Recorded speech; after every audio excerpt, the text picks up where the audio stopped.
Hello, welcome to my channel. My name is Kati and today I'm talking about a very important topic, at least I think so.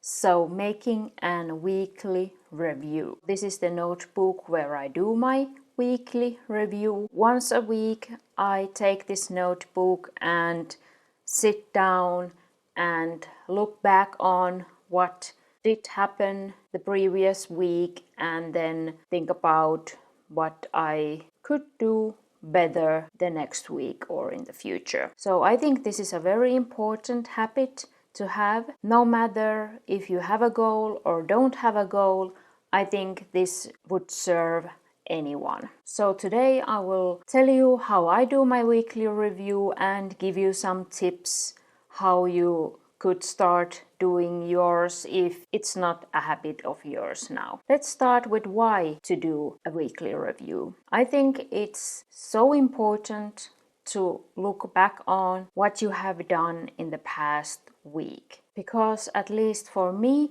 even though I plan and journal, it's so easy to forget what you have done in the previous days, especially if it's a busy week or a lot of happenings. At the weekend, it already feels like the start of the week was like months ago. So it's like, how could this all have happened in 1 week? And even though if you don't have a lot of happenings, you can forget what did happen. So my biggest tip, if someone asks should they start a weekly or even a monthly review, I say start with a daily review. Because if you don't have a reminder for yourself what you have done or what did you do, it's so impossible to do at least a monthly review. You can't without any facts on paper or a computer file remember what did you do the past month and even in the past week. So what I do, I have my personal planner, so I have these daily pages and I have my daily to-do list. So when the day is going, I write like a bullet journal style what happens, what did I do, anything special about that day. Or if I forget or don't have time, I do it in the latest in the evening. So I sit down, take a few minutes and write, look at my to-do list and think about what happened that day. And then that way, when I sit down on Sunday and do my weekly review, I just take my daily pages and go through what did happen. And here in this is an Hobonichi A6 cover, the Ochichuke, and I have an Midori A6 notebook here inside. I feel like this is private, but I can show you something here. So I write first the week number and then I write the dates that it's concerning. And this is a quick tip and I don't understand why I didn't come up with this earlier. Previously, I did my weekly review as I think the week goes, so from Monday until Sunday, and I did it on Monday morning and then I planned my week after that on Monday. So it was like every Monday I was like already a little bit behind, and then I realized, why don't I do my weekly review starting from Sunday until Saturday? And that's like the week that is familiar in the States. And in this case, I think it goes well because now I start with Sunday and in Saturday because I can't do a weekly review from Monday till Sunday on a Sunday because then I'm like, oh, but what if something important happens in the evening and then I don't have it in my review and it can have a huge impact on my review. So I start the week on Sunday and stop on Saturday and then I do my weekly review on Sunday. I can get the whole 7 days and then I get a head start on Monday morning because I have done my review and my weekly planning for the next week already on Sunday. How do you do your weekly review? That's totally up to you. My advice is to make it simple, fun and easy. So this is my version. I like to write with a fountain pen, So I have my fountain pen and I have a good notebook with nice paper where it's a joy to write with a fountain pen. So I just write here the date and then some points about that day. When I go through my daily pages, I just pull some things that I think are important, and I don't have any like how many things per day. I just write so many that I have. Some days I feel like I don't have anything to write here. Some days I have a lot to write here as well. This is a good example. This was my birthday week, so of course I had a lot of things to write down because a lot of happened. But it doesn't matter. Some days I don't have so much to write, and that's okay.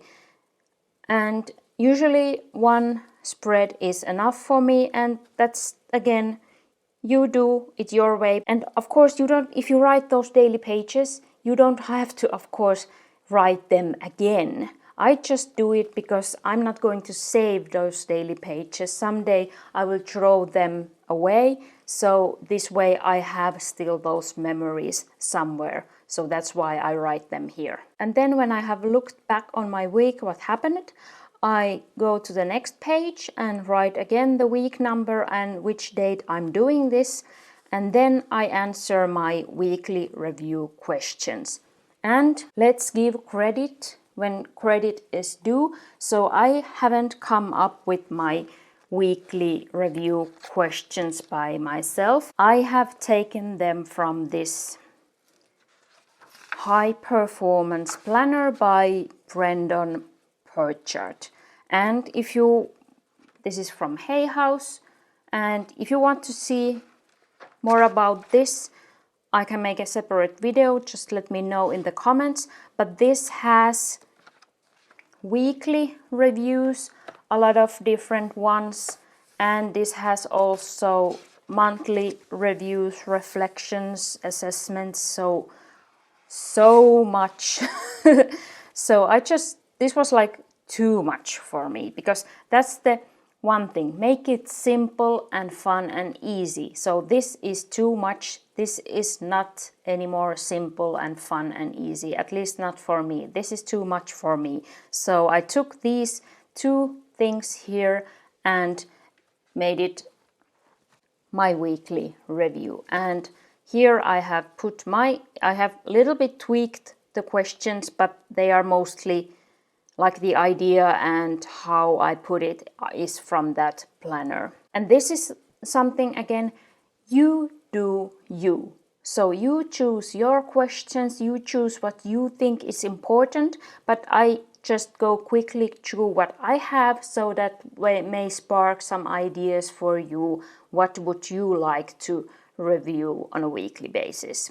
So first I ask what great happened last week, and then I just write a few things that come to my mind. Then I ask what was my biggest challenge last week, and what would I say if somebody else had that same problem.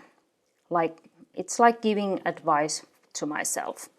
Then 2 things that I learned about myself, and then 2 things that I learned about others. And others can be like spouse, family, friends, co-workers, customers, neighbors, whoever. And then 1 decision.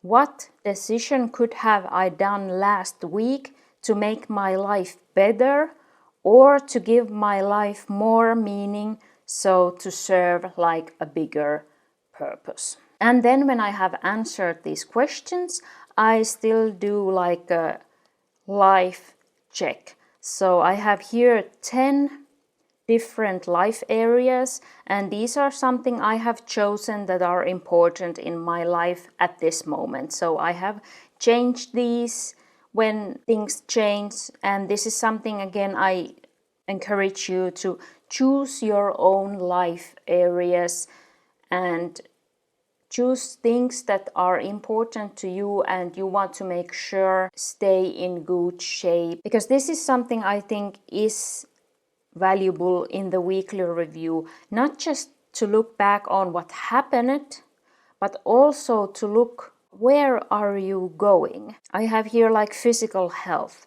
So every week I give myself a grade from 1 to 5. Where is my physical health? So 5 is the best. And then I write if something very good happened, or if I give myself like a 2 or 3, I write why I give myself such bad grade. And then I can think about what could I change. So if I give myself, I think like my physical health was 2, so did I like sleep bad? Did I do any exercise, or did I have some headaches? Like what was wrong and what I could do better. So that I think is like so valuable, because when you do this weekly check-in, it's like you're giving yourself a correction of direction. So you can see if you are going in a totally wrong direction, you are not going anywhere where your goals are, or even if you don't have any goals, you can see if things are starting to go bad. So you are starting to feel bad, you are starting to have problems. It's good to have the checking once a week so it doesn't go so bad. You can always change the direction once a week. That's good in anything, like in relationships or in finances. In 1 week, things can't go so wrong, or at least they can't go so wrong as they could if you only did a monthly review, and then you are like, oh, 30 days have gone like, and now it's so much harder to try to fix things. But here I have 10 things. These 2 that I put here first are things that I'm struggling with: visualizing my dreams and making my dreams happen. And I chose these because due to things that have happened in my life, I realize it's so hard for me to dream about a better future. So that's why I want to check every week if I have had the courage to dream and if I have had the courage to take steps towards my dreams. My spiritual life, joy and experiences, growth and learning, physical health, relationship, family and friends, home and belongings, finances and income. So these I decided are the areas that I want to give a grade every week and see if something special has happened and what I should change or make better. Let's see, I give the grade here, and then usually I check what has had the lowest. So here it's physical health, and then I write here some ideas or goals, what I could do next week or in the future to make sure that I'm not getting such a low grade next week. And I have 10, so it's easy math because I get 5 is the maximum, so it's 50. Then I multiply it by 2, so the maximum is 100 because 100 is a nice number. Well, you could also give like a grade from 1 to 10, so then you just count them together, which is maximum 100. But I think it's so much harder to give yourself a grade from 1 to 10 than from 1 to 5. And that's how this is counted also in the high performance planner. So I got that idea from there. But this is what I do every week, and my advice for you is that you can just start with one question. If you feel like this is overwhelming, this is too much, you can start with one question, add a second question later on, or you can just like decide the areas of your life. It can be 10, it can be 5. Just I think it's always important to make it your own. I understand there are also people that just want to have a ready done thing and they can just fill it, and that's why I understand that people can like things like these, so you can just take the book and check. But it's not any more fun for me when I feel like it's like not really relating to my life, or I feel like there is missing something that's important to me, or I feel like there is something that's like really not so important to me. So I wanted to make it my own. It takes me usually just a half an hour, and that's not a lot. And it gives me so much completion in a way, because I forget easily what has happened. It's so important to like make those memories stronger.